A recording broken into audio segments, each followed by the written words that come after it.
Nós vamos, nós vamos começar então com uma leitura. Nós temos aqui hoje o João Korngold, está em Nova York, né, João? Uma alegria muito grande. O Instituto Espírita Allan Kardec de Maui te abraça e te acolhe com muito carinho, acolhe todos vocês, e nós vamos fazer uma pequena leitura, uma psicografia do Chico, uma psicografia do Chico e Espírito Emmanuel, lá do livro Rumo Certo, o capítulo 54. É um convite de Emmanuel que ele faz para nós. E logo após nós faremos a nossa prece, e aí passamos a palavra para você, tá bom, João? Ótimo. Então vamos lá. Mas com Jesus. Desarrazoado exigir de qualquer de nós transformações intempestivas, por mais formosas e edificantes as lições de aperfeiçoamento moral, é forçoso acumular-nos com espírito de sequência na marcha do tempo, a fim de que nos afaçamos a elas, adaptando-nos gradativamente aos princípios que nos preceituam. Ser-nos-á, porém, claramente possível melhorar-nos com mais urgência e segurança se adotarmos a prática de permanecer um tanto mais com Jesus. Cada dia, problemas intricados surgiram, concitando-nos a solução inadiáveis. Se estivermos de sentimento interligado um pouco mais com o Cristo, aprenderemos a ceder de nós sem qualquer empeço, apagando as questões que nos induzam à perturbação e à discórdia. Apareceram desacatos impulsionando-nos ao revide. Se o recebemos um tanto mais com Jesus, em nossas atitudes e respostas, todas as expressões de desapreço serão dissolvidas nas fontes da compreensão e da tolerância. Surpreendemos companheiros que se fazem difíceis. Se lhes acolhemos os obstáculos, conservando as nossas diretrizes e providências um tanto mais com Jesus, para breve se nos transfiguram em colaboradores valiosos, convertendo-se, por fim, em estandartes vivos de nossas ideias. Encontramos desencantos nas trilhas da existência, aceitando-os, no entanto, um tanto mais com Jesus em nosso comportamento, para logo se transformam em lições e bênçãos que passamos a agradecer à sabedoria da vida. Em casa, no grupo de trabalho, na vida social, na profissão, no ideal ou na via pública, experimentemos sentir, pensar, falar e agir um tanto mais com o Cristo e observemos os resultados. Pouco a pouco perceberemos que o Senhor não nos pede prodígios de transformação imediata ou espetáculos de grandeza, e sim que nos apliquemos ao bem, de modo a caminhar com Ele, passo a passo, na edificação de nossa própria paz. Não te atemorizem programas de reajuste, corrigindo sublimação ou burilamento. Ante as normas que nos indiquem elevação para a vida superior, recebemos-las respeitosamente, afeiçoando-nos a elas e seguindo adiante na base do dever retamente executado e da consciência tranquila, pratiquemos a regra de ascensão espiritual segura e verdadeira, sempre um tanto menos com os nossos pontos de vista pessoais, e cada dia que surja, sempre um tanto mais com Jesus.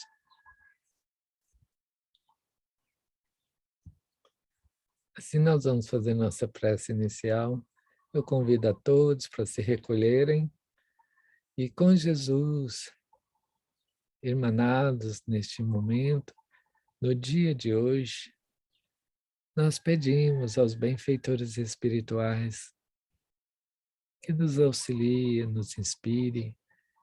Inspire principalmente o nosso irmão João, que a sua palavra possa encontrar em nós campo fértil e que nós possamos transferi-la para as nossas atitudes do dia a dia, educando a nossa alma, edificando em nós as virtudes. Jesus, amigo, nós te pedimos, Senhor, permita que em teu nome possamos começar a nossa reunião de hoje, te dando graças, e graças te damos, hoje e sempre. Que assim seja. João, uma alegria muito intensa, viu? Em te conhecer e te receber. Um abraço muito grande para você, com muito carinho. Nós te pedimos que, para que todos nós possamos penetrar, adentrar um pouco mais do seu coração, que você faça uma pequena introdução de você mesmo para nós e depois você fica à vontade para fazer a sua apresentação, tá bom? Tá bom. Bom dia, boa tarde, boa noite, dependendo de onde vocês se encontram.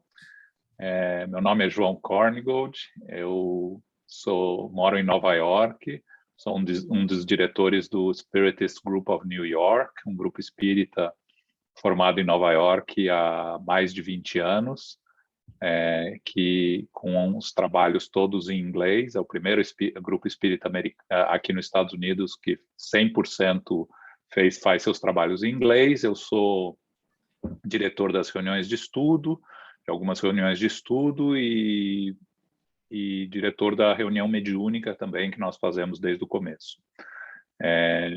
Esse é o meu trabalho no lado espírita. Dou palestras em português e inglês, além de dirigir grupos de estudo. Meu foco sempre foi meu interesse maior na vida no mundo espiritual, os livros de André Luiz, os livros de Emmanuel, sempre foi o meu objeto de estudo mais profundo, porque é o que mais me atrai. Então, a ideia hoje, quando o Paulo me convidou, foi trazer um conhecimento, assim, dividir com vocês o conhecimento sobre as colônias espirituais. A vida no mundo espiritual é o título, e as colônias espirituais devotadas ao bem. Então, vamos falar um pouco de como é que é a vida no mundo espiritual, né? O espiritismo nos dá o privilégio de conhecer melhor o que nos espera quando a gente chegar do lado de lá, quando a gente deixar o corpo físico e voltar à nossa verdadeira pátria, que é o mundo espiritual. Outras religiões, outras filosofias têm suas visões do mundo espiritual também, então que a gente vai dividir um pouco, porque eu costumo falar que reencarnação, o único que explica a reencarnação, a única filosofia, a doutrina que explica a reencarnação nos detalhes é o espiritismo. Já a vida no mundo espiritual, as colônias espirituais, a gente encontra mais informações. Então, eu achei importante também dividir com vocês conhecimentos de fontes não espíritas, para a gente saber que não é uma exclusividade do espiritismo, apesar que no espiritismo a gente encontra as explicações mais detalhadas dessas colônias espirituais, mas elas existem também em outras filosofias, outras religiões. Jesus nos disse, e a gente vê isso em João 14, 1, 3, há muitas moradas na casa do meu Pai. O que ele quis dizer com isso é que não só a terra é uma morada para espíritos, mas sabemos hoje, através do espiritismo, que todos os astros no universo são habitados por espíritos. Alguns por espíritos encarnados, alguns por espíritos desencarnados, mas todos são habitados. E para que existem as comunidades espirituais dedicadas ao bem? O trabalho dos espíritos nessas colônias é para mudar a atmosfera espiritual da Terra.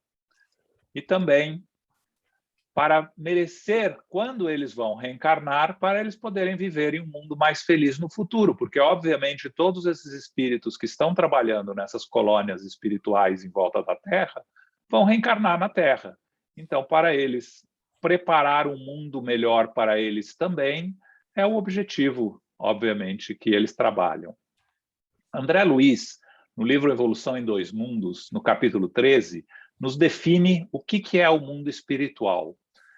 Ele nos diz que encontramos na constituição natural do planeta, desde a barisfera à ionosfera, múltiplos círculos de força e atividade na terra, na água e no ar, tanto quanto nos continentes. Identificamos as esferas de civilização e nas civilizações as esferas de classe, a se totalizarem numa só faixa do espaço. Então a gente precisa quebrar com esse conceito de que são diferentes lugares físicos, o mundo espiritual, o mundo físico e os diferentes planos do mundo espiritual. Eles ocupam todos o mesmo espaço, todos estão em volta de nós. Então, nós estamos aqui no mundo físico, encarnados, os espíritos desencarnados em outros planos de existência nos circundam, convivem conosco, estamos cercados por eles.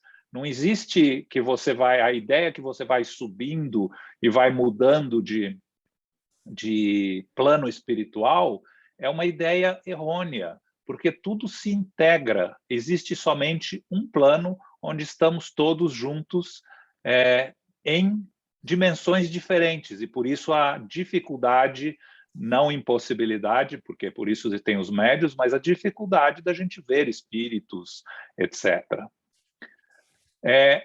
Mas antes do Espiritismo, se vocês ouviram falar de Emanuel Swedenborg, que escreveu O Céu e o Inferno, ele nos falava, e isso quem nos conta é Arthur Conan Doyle, no livro A História de Swedenborg, que no outro mundo para onde vamos após a morte consiste de várias esferas, representando outros tantos graus de luminosidade e de felicidade.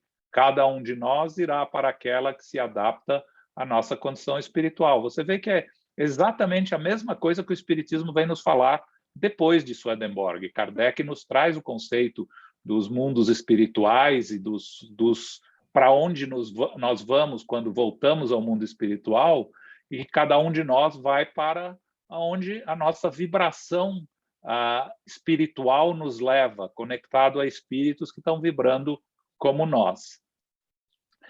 O próprio Arthur Conan Doyle, no livro O Depois da Morte, Visto pelos Espíritos, para quem não lembra, Arthur Conan Doyle é o autor do Sherlock Holmes. Os últimos anos da vida dele, os últimos 30 anos, ele diminuiu muito a produção de Sherlock Holmes e até parou para se dedicar totalmente ao espiritualismo. Vários livros publicados sobre espiritualismo, e ele participou do Congresso Espírita de 1925, do qual Leon Denis foi o presidente, teve encontros com Leon Denis, então ele foi muito envolvido, apesar dele ser só conhecido pelo Sherlock Holmes, praticamente. Então ele nos diz que no outro lado da vida, os espíritos encontram-se em 3 diferentes níveis, de acordo com o seu processo evolutivo. A gente sabe que são muito mais os níveis, mas é interessante essa divisão dele em 3 níveis, porque realmente, basicamente, a gente vai se encontrar nesses 3 níveis. Ou seja, os espíritos que estão ligados à matéria, que têm um aspecto rude, se interessam ainda por tudo que é do mundo físico, e isso é Conan Doyle falando. Tão densa é sua forma terrena que mesmo aqueles que não são clarividentes podem vê-los. Ou seja, a partir dessa classe infeliz de espíritos errantes vem a explicação de todos aqueles fantasmas, aparições, espectros, mansões assombradas que têm atraído a atenção da humanidade há muito tempo, especificamente no dia de hoje, que é o dia de Halloween, né? Que é o dia que a gente fala de fantasmas, fala de espíritos. Então, Conan Doyle já nos dizia quem são esses espíritos que a gente teoricamente vê no Halloween. São os espíritos menos evoluídos, que ainda estão muito conectados à nossa vida terrena e que não consegue se desprender das ligações com a vida física, a vida material que nós temos. Muitos deles não sabem que estão mortos, são ainda ligados a pessoas, objetos, lugares e participam ativamente da vida dos encarnados, perturbando e interferindo em suas vidas. São esses espíritos, são os responsáveis pelas obsessões, pelas fascinações e pelas dominações, influenciações mais pesadas sobre os encarnados. Por falta de conhecimento, falta de evolução moral, é um processo em que eles ainda estão no processo de evolução, em que eles ainda não sabem como procurar um caminho mais elevado, ainda se prendem às paixões terrenas, se prendem aos desejos de vingança, aos desejos de prejudicar os outros, que, segundo eles, é a causa deles estarem presos nessa dificuldade de evoluir. Mas na segunda esfera, no nível 2, que é a esfera espiritual, chamado por Conan Doyle de pós-vida normal, que é onde a gente vai focar nesse estudo, lá o ar, as casas, ambientes, profissões são uma representação sublimada e etérea da Terra e da vida terrena. A vida após a morte apresenta uma sociedade muito estruturada e complexa, onde cada um encontra o trabalho que melhor se adequa às suas capacidades e lhes dá maior satisfação. Então, a gente vê aí já as descrições que vão bater com as descrições de André Luiz na coleção A Vida no Mundo Espiritual. Isso Conan Doyle, obviamente, é depois do Espiritismo, depois de Allan Kardec, o que ele escreve. Depois da morte visto pelos espíritos, é fim do século XIX, começo do século XX.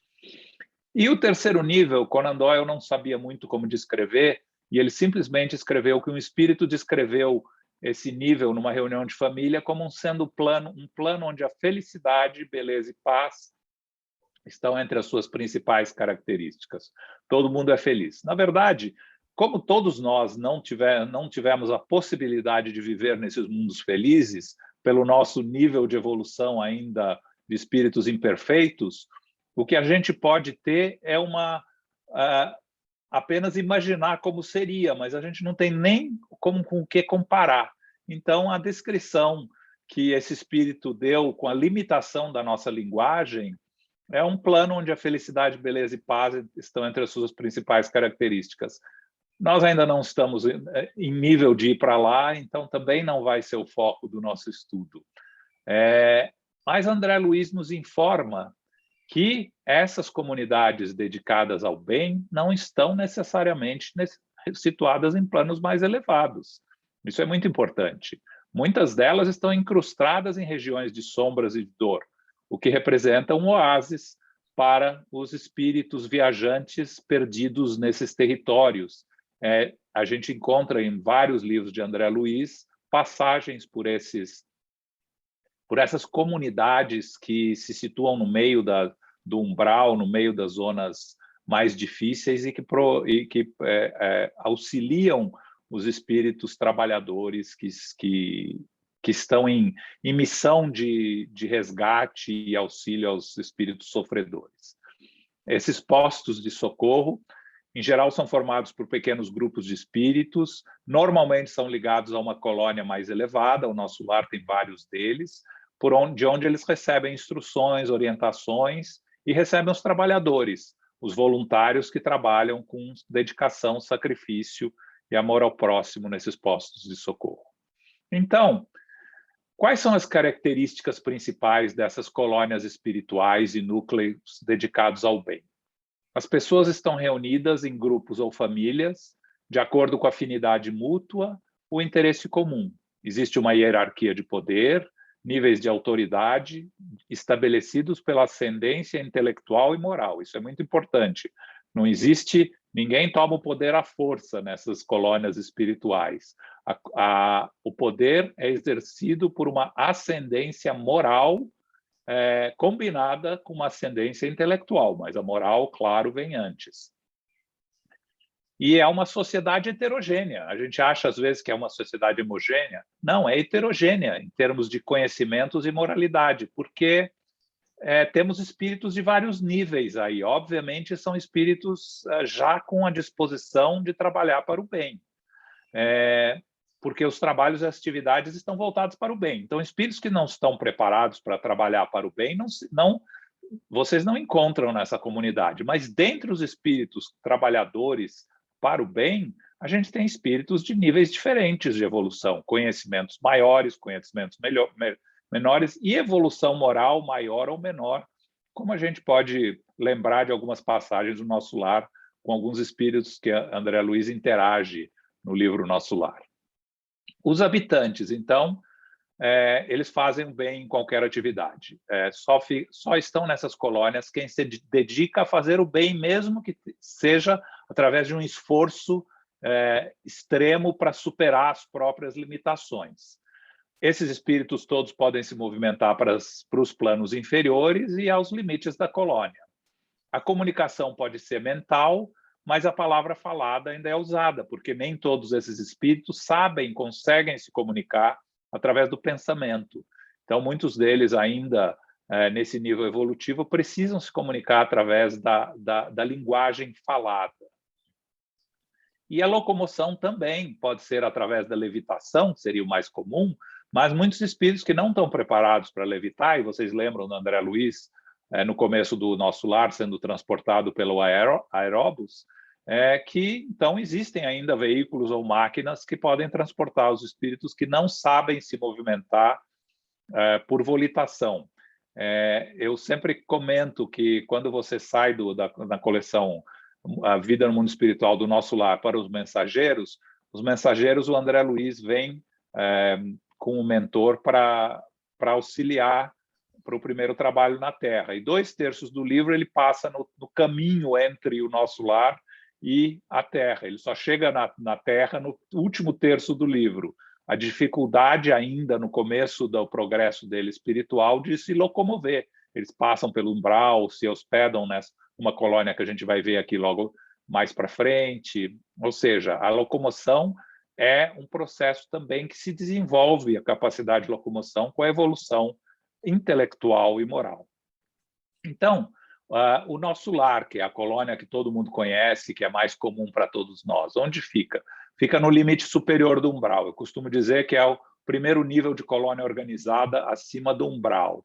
Esse mapinha aqui mostra onde ficaria o Nosso Lar em relação à Terra e à cidade Alvorada Nova.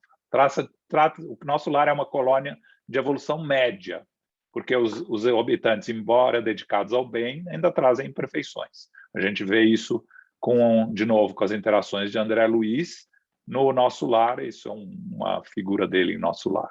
E temos o filme Nosso Lar, que eu acredito que a maioria de vocês assistiram, mas o livro conta muito mais detalhe e é bem melhor que o filme. Mas o filme é interessante. Então, o sofrimento ainda existe em Nosso Lar, mas como os habitantes possuem um nível de evolução já intermediário, eles compreendem melhor a dor. Atenção, compreender melhor a dor não significa saber suportar a dor, significa compreender a necessidade e compreender a razão, mas a dificuldade de suportar a dor ainda existe.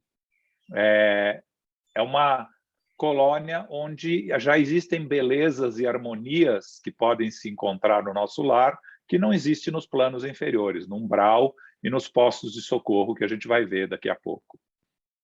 A nutrição é um pouco diferente da Terra. O governador pediu a 200 instrutores para ensinar teorias sobre respiração e absorção dos elementos vitais, então, para eles aprenderem a se alimentar através do ar. Então, se alimentam basicamente através da inalação dos princípios vitais, por meio da respiração e pela ingestão da água misturada com elementos solares, elétricos e magnéticos. Existem ainda, em cada ministério, existem edifícios onde os trabalhadores executam suas tarefas. Também há unidades residenciais. Vocês lembram que André Luiz morou com o Lísias e a mãe dele. As pessoas que vivem para dar ou receber ajuda. ou seja, as pessoas estão no nosso lar ou para trabalhar e ajudar o próximo, ou já para se educar e para se preparar para poder ajudar ao próximo, como o André Luiz faz na primeira metade do livro Nosso Lar. Dependendo de cada ministério, eles estão vinculados, dependendo do tipo de trabalho que eles exercitam. Mas temos também uma outra colônia mencionada por Kaibar Schutte, o espírito, através da mediunidade de Abel Glaser. No livro Conversando sobre a Mediunidade, ele nos fala da colônia chamada Alvorada Nova, que se encontra localizada numa área que abrange 4 cidades na costa marítima do estado de São Paulo: Santos, São Vicente, Cubatão, e esqueci a outra. Talvez Praia Grande, não é o Guarujá. Mas ele nos diz que a Alvorada Nova possui 1.060 unidades espalhadas pelo globo na crosta terrestre. 1.060 unidades, ou seja, outras colônias associadas a ela, não só no plano espiritual, mas também no plano físico. No plano físico, sim, centros espíritas que se conectam, estão conectados a essa colônia Alvorada Nova. E por que os centros espíritas? Porque é uma colônia dedicada ao estudo do espiritismo, tendo o estudo da mediunidade como um foco muito grande. Então, essa colônia prepara médiuns para futuros trabalhos na Terra, em assistência aos desencarnados e na formação de trabalhadores que servirão na área de desobsessão. Então, centros espíritas, cujo foco é o estudo da mediunidade, o desenvolvimento da mediunidade, podem estar conectados a essa colônia espiritual Alvorada Nova. Todos os centros espíritas estão conectados a colônias espirituais, com certeza. Mas, de novo, saindo do espiritismo, o livro The Life Beyond the Veil, pelo reverendo inglês Owen, de 1920, nos fala da cidade-reino de Castrel, cuja função primordial é assistência às crianças. Recebe crianças desencarnadas e prepara para as novas realidades da vida, reintegrando-as às esferas a que estão destinadas ao retornarem à forma adulta, ou prepara os espíritos para a reencarnação, acompanhando-os durante a infância. Então, crianças, quando voltam ao mundo espiritual, a grande maioria delas continuam seu desenvolvimento, seu crescimento até atingir a idade adulta no mundo espiritual. Algumas espíritos mais evoluídos assumem imediatamente a forma espiritual anterior que tinham antes de reencarnar, porque já tem um grau de desenvolvimento que os permite a se reconectar com o seu espírito eterno. Mas a maioria das crianças que ainda estão no nível intermediário de evolução, voltam ao mundo espiritual, ficam nessas colônias, e a gente vê André Luiz, a gente vai falar de uma delas que André Luiz menciona também, para o seu crescimento, por se dizer, orgânico. Então, nessa cidade, nessa colônia, Owen nos diz que possui um domo dourado no centro, cercado por um terraço com colunas, uma longa avenida atravessa a cidade, de um extremo ao outro, onde existe a residência do governador. Vastas áreas, espaçosos edifícios dedicados às crianças, trabalhadores dedicados à horticultura e outros, cuja função é assistir às crianças. Um lindo lugar com fontes de água, iluminado e harmonioso. Ou seja, vocês veem que a descrição das colônias espirituais não é privilégio do espiritismo. Você vai encontrar na literatura espiritualista outras descrições que casam muito próximo às descrições que a gente encontra nos livros, principalmente de Chico Xavier, mas também outros livros espíritas. No livro Entre a Terra e o Céu, no Lar da Bênção, André Luiz nos conta de uma dessas colônias dedicadas esse Lar da Bênção, que é uma escola para mães e moradia para crianças que retornam da Terra, cuja função é preparar as mães para uma maternidade responsável e auxiliar as crianças desencarnadas ou se preparando para reencarnar. Se vocês lembram da história do Entre a Terra e o Céu, tem uma mãe que perde o filho e que ele ela vai encontrar ele em sonho nesse lar da bênção e tem a oportunidade de se encontrar com ele e volta muito feliz, sem lembrar direito, porque o mentor fala, André Luiz, que se ela lembrasse completamente a experiência com o filho, ela não voltaria para a vida física, seria muito difícil. Então, ela tem uma recordação de um encontro feliz com o filho que partiu, mas sem detalhes. Mas a história também, o espírito que reencarna, que é a história principal do Entre a Terra e o Céu, vai para essa colônia entre a morte dele afogado numa encarnação quando ele tem 7 anos e a preparação para a nova reencarnação que ele vai ter. É muito interessante a história. Então, as crianças ali nessa colônia encontram o apoio necessário para a readaptação e, após o desencarne, recebem assistência fraterna, têm benfeitores espirituais e têm também seus pais terrestres, podem os encontrar lá se tiverem condições, ou eles têm também seus pais adotivos do mundo espiritual que tomam conta deles nessas colônias. No livro Ação e Reação, André Luiz nos fala da Mansão da Paz, que é uma escola de reajuste espiritual sob a jurisdição do nosso lar. A Mansão da Paz, ela se situa no umbral, e ele fala que nos lembra muito o monastério de São Bernardo, uma zona de natureza hostil. Esse monastério de São Bernardo fica na Suíça, nos Alpes da Suíça, tá? Que foi fundada pelo frade Bernardo, que depois virou São Bernardo. Existe lá até hoje. É uma natureza, e é um lugar muito difícil, muito alto nos Alpes, cheio de muita neve, muito difícil acesso.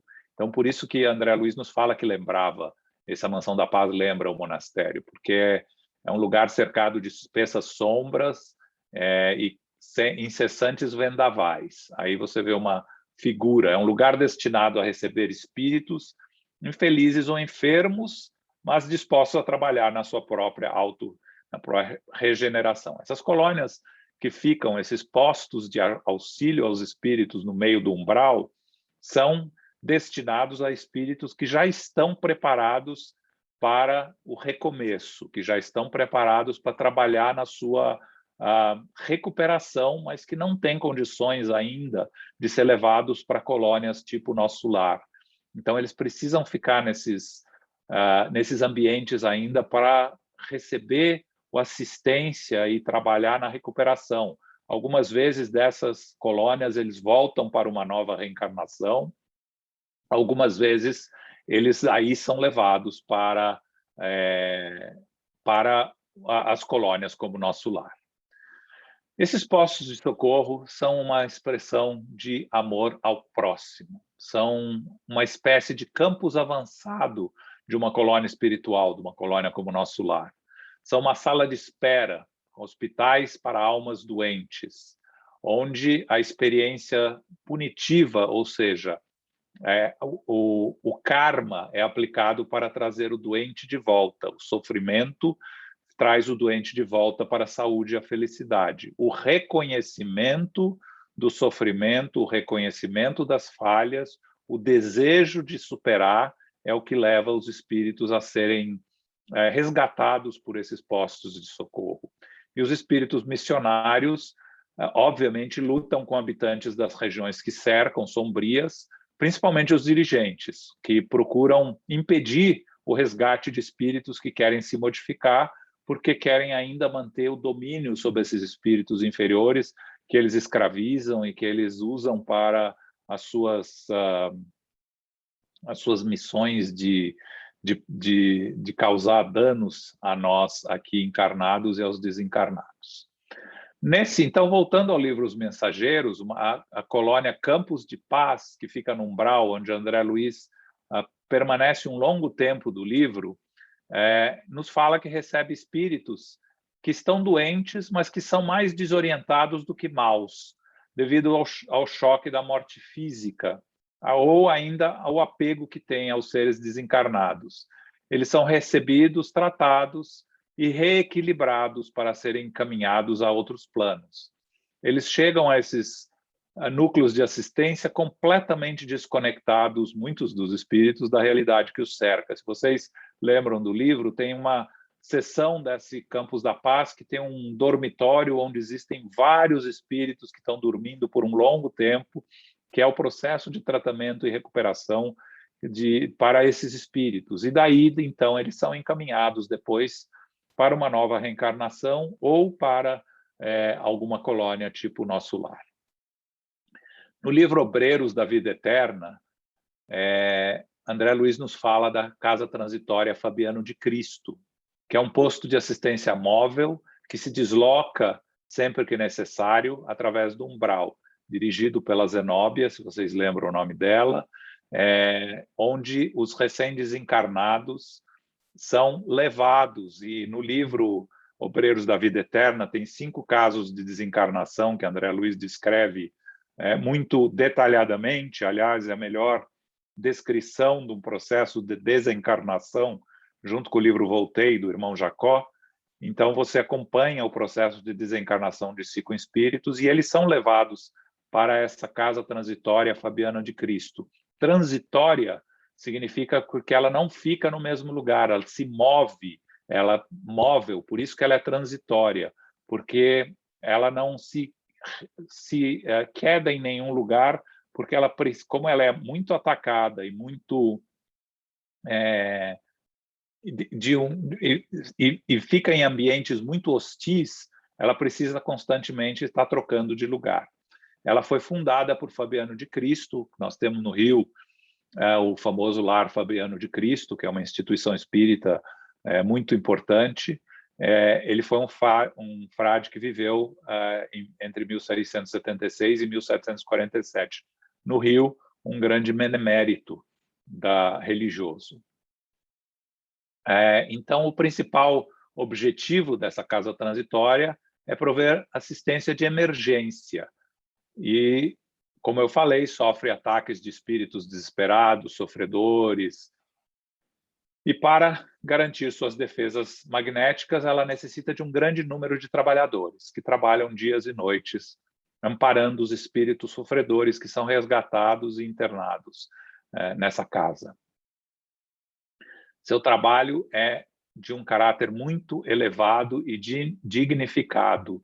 Então, se dirigem numerosas caravanas de irmãos e irmãs dedicadas ao bem, que visitam regiões onde espíritos inferiores, seres atormentados, padecem e tentam resgatar aqueles que estejam em condições de ser levados a essas casas de apoio e de resgate.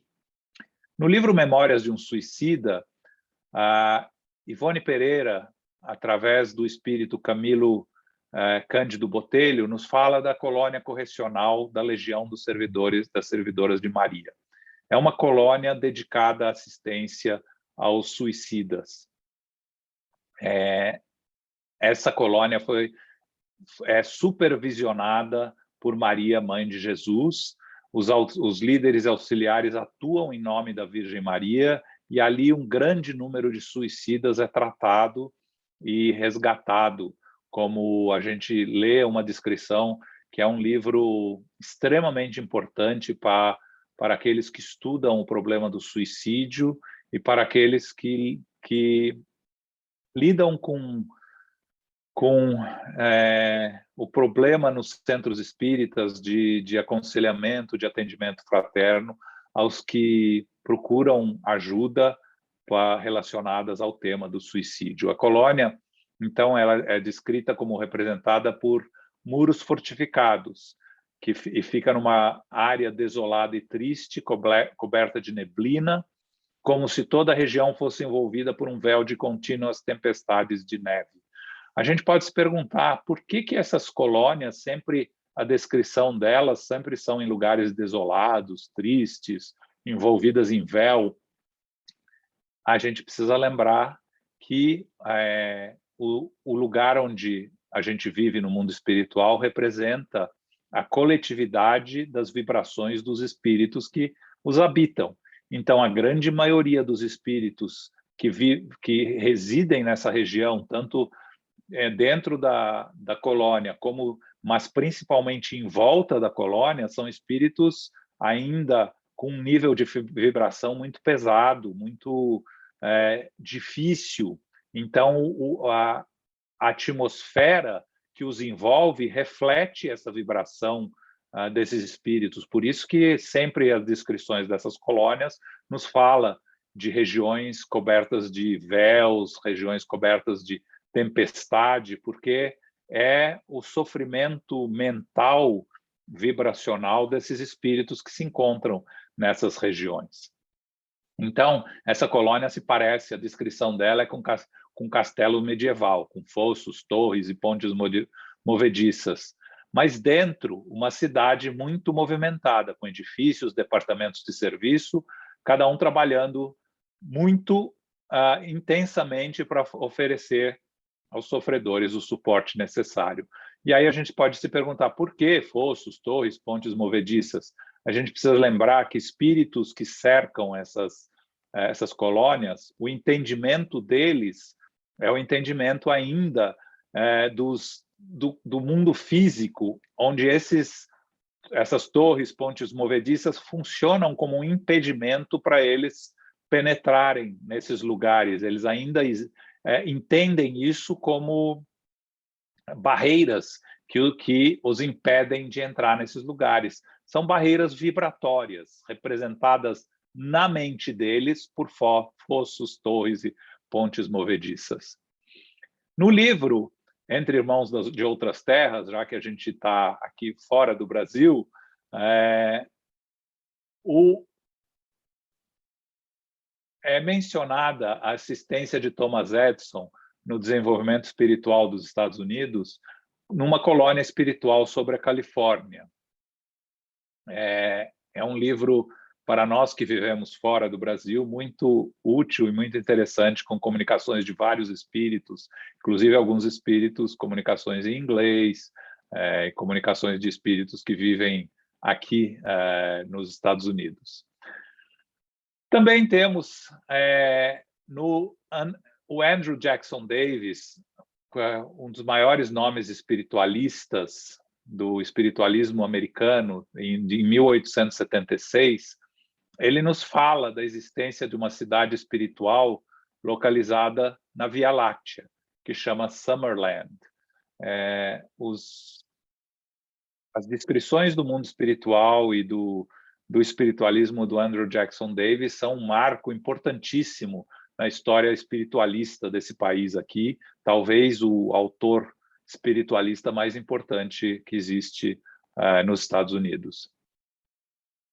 E os centros espíritas? Nós falamos das colônias espirituais. Vamos falar um pouco dos centros espíritas. Eles podem estar diretamente ligados ou aos postos de assistência ou às colônias.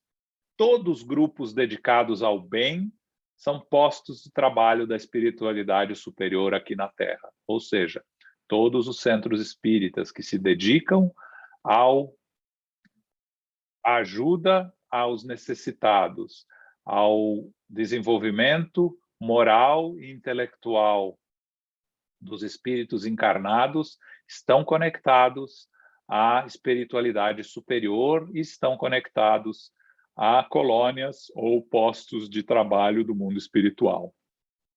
Então, nós sempre devemos estar conscientes da importância dos centros espíritas na educação das almas, lembrando que o Espiritismo iniciou o valoroso trabalho de assegurarmos da continuação da vida após a morte, um fenômeno natural do processo de elevação espiritual. Por que é importante esse conhecimento do que existe no mundo espiritual para nós? Porque o Espiritismo nos traz um conhecimento da vida no mundo espiritual, do outro lado da vida, se a gente pode dizer, que nos prepara para a nossa transição, que nos abre para uma conexão com o mundo espiritual através agora, quando estamos encarnados, de auxílio recíproco entre os espíritos no mundo espiritual e nós aqui no mundo físico, mas também para quando nós voltarmos à nossa verdadeira pátria, pátria espiritual, estarmos preparados com um entendimento melhor do que nos espera, porque aí a gente facilita o trabalho dos espíritos no nosso auxílio e facilita o nosso trabalho de readaptação ao mundo espiritual. A gente, se vocês lembram do livro Voltei, do irmão Jacó, o Frederico Figner, que descreve o processo de desencarnação dele, porque ele pediu e foi autorizado a acompanhar quase em estado de consciência plena o desencarne dele, para poder nos contar através da mediunidade de Chico Xavier. Ele leva um bom tempo no mundo espiritual para se readaptar à sua condição de espírito eterno pelas dificuldades de conhecimento da vida no mundo espiritual. Lembre-se que isso é começo do século XX. Informações ainda não muito específicas, os livros do André Luiz começando apenas. Então, se a gente puder fazer o nosso trabalho, obviamente a evolução moral é o que mais importa, e sem ela a gente não vai acabar em nenhuma colônia de apoio, colônia evoluída, mas em tendo a evolução moral que nos permita entrar numa dessas colônias, o conhecimento intelectual e o preparo para o que a gente vai ver vai ajudar e facilitar a nossa transição e também facilitar o trabalho dos espíritos. Então, porque a gente sabe que a morte não encerra essa cooperação fraternal, o suporte mútuo, a assistência reconfortante e o serviço evolutivo. Então, para encerrar, a gente vai trazer aqui o que aconteceu na China em 7 de maio de 2006. Essa miragem apareceu ao longo da costa de Penglai City, em Shandong, uma província do leste da China. Isso é uma miragem. A gente pode ver aí uma colônia espiritual que apareceu. Milhares de pessoas testemunharam essa miragem, que durou 4 horas. Brumas elevando-se da margem criaram a imagem de uma cidade com edifícios modernos, arranha-céus e ruas amplas, bem como pessoas que eram claramente visíveis. Olha que interessante a fotografia. Isso é uma fotografia, isso não é um desenho. Especialistas dizem que essas miragens têm sido registradas em Penglai ao longo da história, e por isso que o local se chama a Morada dos Deuses. Isso é muito interessante. Há mais uma prova, não que nós espíritas precisamos dessas provas, mas outros por aí ainda precisam ver para crer. Então, é mais uma prova de que as colônias espirituais existem e que as nossas cidades são simplesmente uma cópia mal feita das colônias espirituais e da vida no mundo espiritual.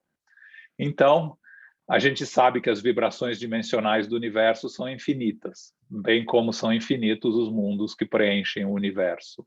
A evolução é contínua em todos os lugares. A vida se renova, purificando e elevando os espíritos e dirigindo-os bela e vitoriosamente para a suprema união com Deus, com a divindade. Então, esse era o que eu queria dividir com vocês hoje sobre as colônias espirituais, sobre a vida no mundo espiritual. Espero que tenham aproveitado, aprendido, e a gente está à disposição aqui, se tiver algum comentário, pergunta, conversa. Paulo. Muito bom, João. Muito obrigado, viu? Que aula muito proveitosa, muito enriquecedora, desperta em nós muitas curiosidades, principalmente quebra tabus, sabe? Tabus ou ideias preconcebidas, por exemplo, de que o mundo espiritual passa a existir depois das obras de André Luiz, né? E é interessante essa consciência, porque é uma consciência, de certo ponto, inocente, sabe? Nós trazemos aquela educação religiosa de um céu, né, de um purgatório e de um inferno. Então, essa ideia ficou impregnada na nossa alma por séculos. E nós não conseguimos dividir isso claramente na consciência. E aquele que sai dessa consciência coletiva, ele pergunta mais, ele quer saber mais. E é claro que, como você mostrou para nós, a literatura vamos colocar assim, das civilizações, das antigas civilizações já traziam informações para nós do mundo espiritual, né? Agora, João, esses esclarecimentos mostram para nós que nós devemos buscar nos preparar para reencontrar aqueles que foram primeiro que nós, né? Os nossos parentes. E o que fazer? O que fazer para a gente merecer pelo menos um posto de auxílio? Eu vou deixar você responder e depois eu vou fazer um complemento desse posto de auxílio. Por favor. O Kardec nos diz que o verdadeiro espírita é aquele que trabalha para se melhorar a cada dia, né? Então, esse é o trabalho individual que a gente tem que fazer, né? Melhorar a cada dia, ser melhor hoje do que eu fui ontem. Não me comparar nem com você, nem com ninguém outro, mas me comparar a mim mesmo. E o esforço de que a gente faz de cada dia de se melhorar. E é tudo isso que é só isso que ele pede a nós. Com essa característica, a gente vai conseguir sair dessa encarnação e nos situar num lugar que pelo menos a gente possa receber o auxílio e possa continuar o nosso trabalho que a gente está fazendo. Eu acho que as pessoas às vezes têm ilusões de que precisa grandes atos de nobreza para ir para parar em nosso lar. Não precisa, precisa simplesmente o esforço diário de se melhorar e de fazer o bem, de vencer as imperfeições, sabendo que, como espíritos imperfeitos, nós vamos ainda voltar para o mundo espiritual cheio das imperfeições, mas com a consciência delas e com o desejo de superá-las, eu acho que esse é o caminho que vai nos levar para essas colônias, com certeza. É isso mesmo. Pessoal, vamos abrir o microfone e fiquem à vontade se quiserem perguntar alguma coisa para o João, principalmente pelo assunto que ele apresentou para nós. Muito oportuno. Fiquem à vontade, por favor. Oi, João, tem um livro da Egorina. Não sei se você já teve a oportunidade, da sobrinha do Eurípides Barçanufo, né? Isso. Que eu tenho umas fotos que estavam aí na apresentação, era do livro dela. É dela, né? Eu falei, está semelhante. Eu li, bem interessante. Ela disse que ela foi levada para o nosso lar e visitou o nosso lar num desdobramento e trouxe a descrição do nosso lar, que batia muito bem com as descrições de André Luiz, né? Parece que estava cortando uma árvore imensa, né? E ela, na porta lá da casa dela, você conhece lá? Conheço, eu tive lá uma vez já. Então, era fazenda na época do Eurípides, né? Eu estive lá na fazenda. Nossos parentes são todos daquela região. O Paulo sabe disso. Não, ali em Santa Maria, né? A nossa avó paterna era prima irmã do seu Eurípides. Eu estive lá na terra do Eurípides, lá na cidade dele. Como é que é o nome da cidade? Livramento, não é? Sacramento. Desculpa, Sacramento. Eu estive lá em Sacramento. Eu ainda não li, mas tem o livro do Coliseu a Sacramento. Não sei se você já leu. Não conheço. É da vida dele. A história dele. Eurípides foi um espírito fantástico, né? O Eurípides que morreu da pandemia, né? Da última pandemia, né? Exato. Olha, muito grata pela sua explicação, foi maravilhosa, viu? Muito grata. Obrigado. Muito bom. Luiz, você tem algum apontamento, por favor? Não, achei excelente a apresentação do João. Estou sempre aprendendo com ele. Que ótimo, que ótimo. Olha, João, perdão, fale. Não, por favor. João, olha, nós percebemos que na concepção, vamos colocar assim, na criação divina, tudo tem uma função, né? Tudo faz sentido, tudo tem recurso do Criador para a criatura. E nós percebemos que não há somente posto de auxílio para o bem. Nós vemos também que há posto de auxílio voltado para aqueles que estão realmente desejosos de praticar o mal, como o livro Libertação, né? O livro Libertação mostra uma cidade edificada por espíritos arquitetos que planejam e buscam executar o mal, não é isso? E esse Exatamente. material? Onde é que eles colhem esse material? Aí a gente aí nesse tipo de situação que a gente separa a evolução intelectual da evolução moral, né? Uhum. Esses espíritos têm a evolução intelectual, eles têm a capacidade de construir com a mente deles essas cidades que acabam servindo de prisão para esses espíritos ainda voltados para o mal, ainda voltados para perseguir ao próximo. Então, você pegou bem, a gente está estudando esse livro Libertação no nosso grupo, Spiritist Group of New York, então a gente está no começo dele, ele acabou de entrar na cidade lá, na cidade do Gregório, e ele descreve exatamente como a cidade é formada. Então, é a cidade...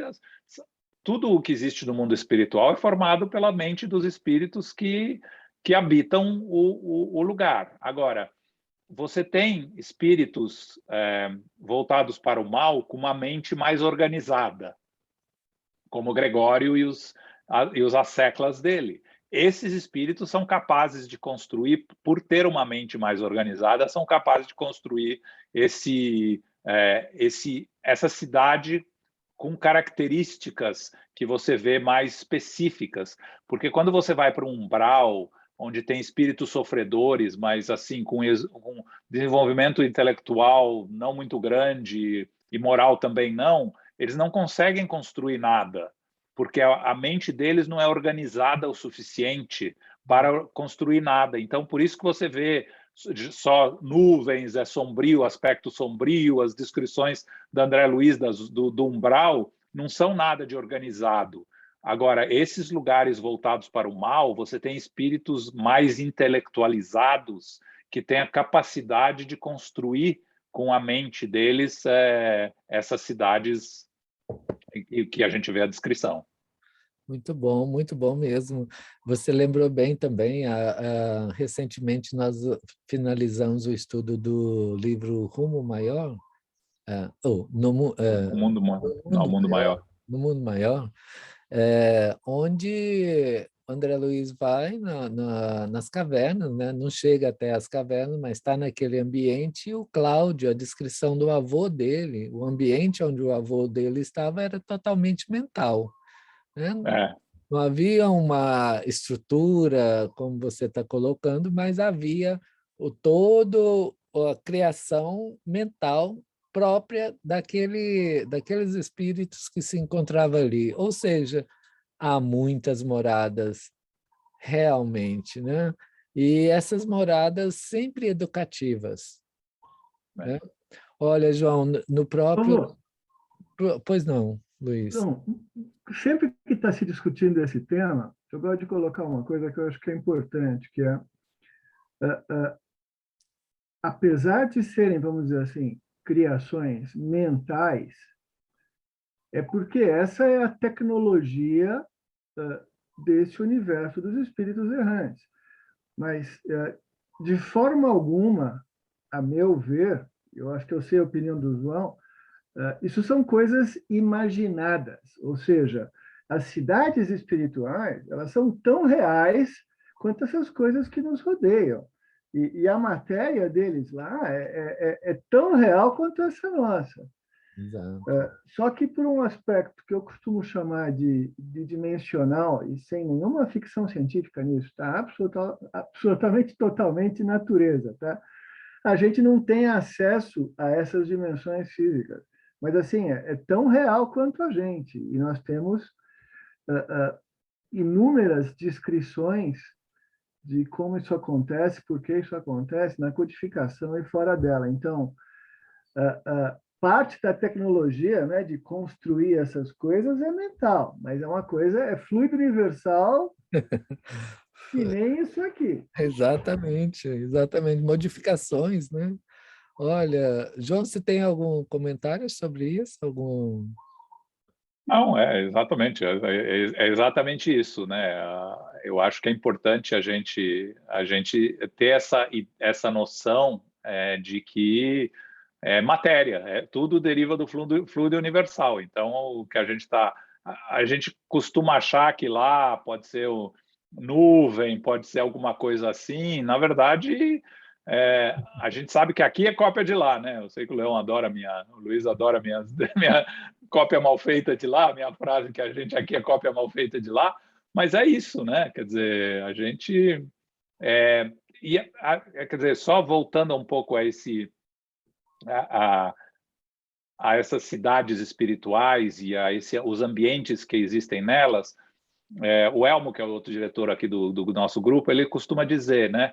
É só a gente olhar aqui na Terra e os bairros. O que os bairros são? Representam os habitantes que moram no bairro. Então, um bairro que está todo sujo, tem lixo na rua, que ninguém cuida das casas, feio, não sei o quê. A culpa é a culpa é dos habitantes do bairro, porque os bairros que se organizam e fazem um mutirão e cuidam do seu neighborhood, da sua vizinhança, tem uma aparência melhor. O fato de ser simples não significa, não precisa necessariamente ser feio e ser sujo. Então, o mundo espiritual é um reflexo da mente dos espíritos que habitam a região. Só isso. Muito bom. Eu puxaria só uma lembrança para que a gente participe destes ambientes de uma forma curiosa, porque no próprio Libertação, o André Luiz observa que os espíritos, vamos colocar assim, que estão envolvidos nessa prática do mal, eles colhem material através do ódio, né, das brigas. Então, eles vão ali e recolhem aquele material que o próprio encarnado emite, né, e com esse material energético, mental, né, desculpa eu buscar essa imagem novamente, eles utilizam isso para vários processos obsessivos e de criação de imagens e até mesmo de ambientes. Isso nos leva à reflexão de que nós podemos colaborar de uma forma assim elevada através das nossas vibrações e da nossa oração em sustentação a esses postos de auxílio, né? Que a nossa mente, elevando um padrão de sentimento, nós fornecemos energia criadora também e que os benfeitores podem utilizar na assistência àqueles que estão necessitados, não é, João? Sem dúvida. A egrégora mental é a parte importante sempre que a gente precisa sempre estar prestando atenção, né? Olha, Luiz, eu tenho uma dica para você. Eu não sei se você já assistiu um filme chama Valerian and the Thousand Valerian and the City of the Thousand Planets.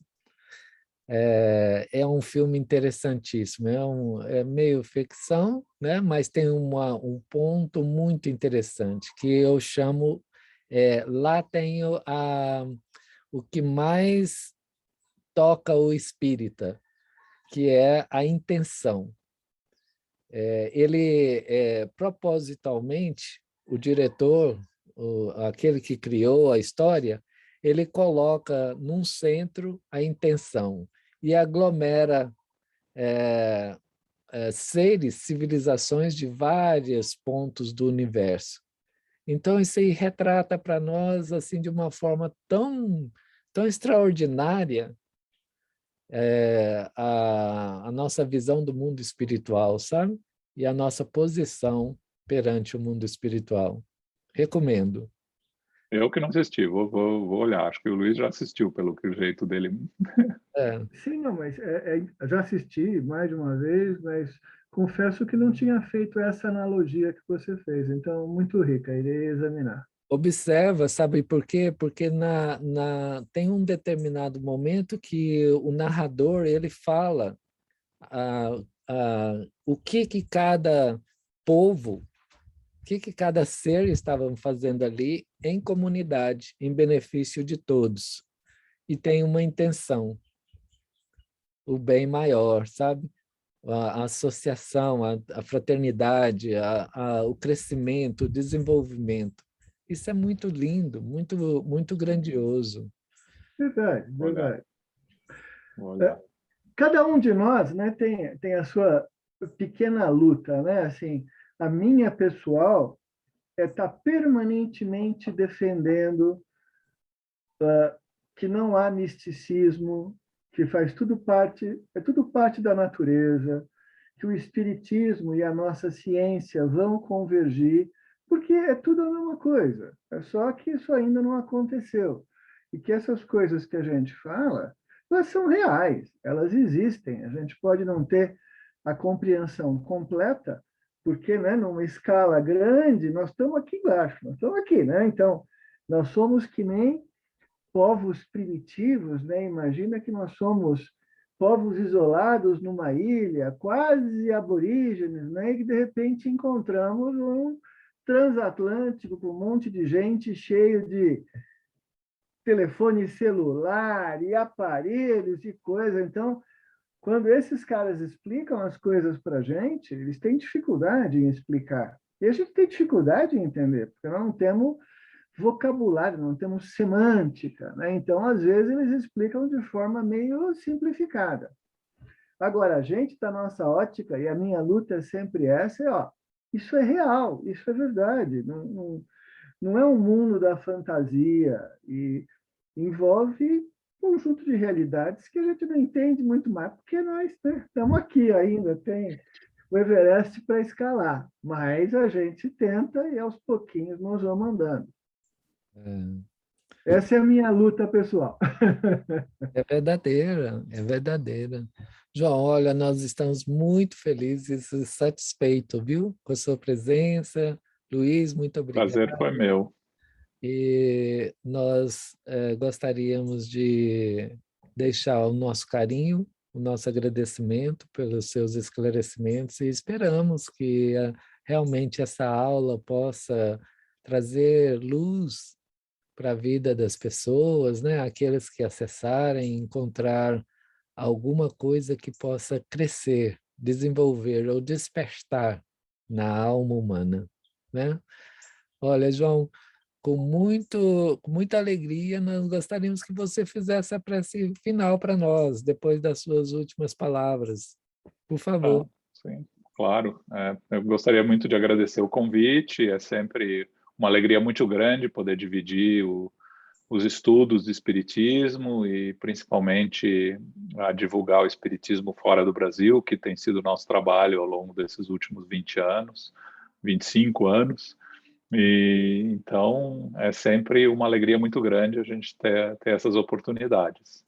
Então vamos para encerrar e levar nossos pensamentos novamente, continuar em conexão com os amigos espirituais, agradecendo essa oportunidade de dividir os ensinamentos do Mestre Jesus. Pedimos a proteção para o movimento espírita no mundo, especialmente nesse país, para que todos os centros possam trabalhar na disseminação da doutrina, na disseminação das palavras do Mestre Jesus. Pedimos a proteção para todos, a nossa família, os nossos amigos e ainda mais dos que nos consideram inimigos, que todos possam receber a bênção, a proteção divina. Todos aqueles que estão em luta nesta pandemia, que possam encontrar a força, a fé, a resignação, aqueles que sofrem através em prisões, em guerras, em asilos, em orfanatos, que possam ser abençoados, protegidos. Pedimos a proteção ao longo da semana. Agradecemos mais uma vez a oportunidade de estarmos reunidos em nome do Mestre Jesus e pedimos a permissão para encerrar nossos trabalhos. Que assim seja. Que assim seja. Que assim seja. João, muito obrigado. Deus te abençoe. Obrigado a vocês. Abençoe Foi um sua prazer. família. E Até mais. agradecemos a todos.